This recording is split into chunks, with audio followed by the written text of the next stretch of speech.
let's look again at f strings, but this one is more advanced, this video.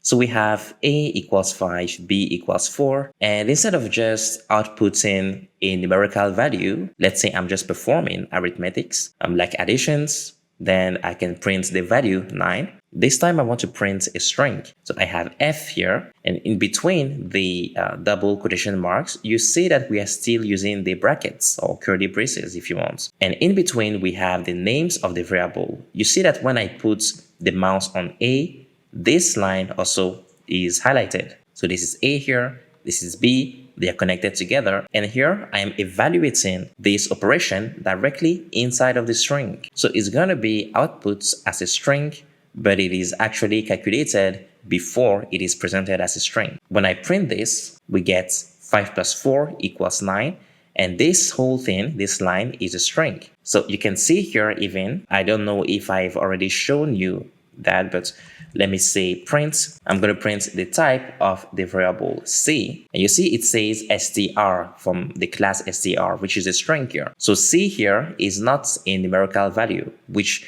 wouldn't really make sense because this involves operators and so on. So clearly this is text. Now let's change that here, and I can actually have an f string inside of my print function. So check this out. I'm going to grab this line here, and then now I'm going to say print. I'm going to have f string, but I'm going to change this part of my string to minus operator. Let's change this here. This is now the minus operator, and see what happens. It now says 5 minus 4 equals 1 because this was evaluated directly in the f string. Let's do 2 more examples. This time around, I'm going to change this to division in here. So this is going to be division, and then here I'm going to say multiplication.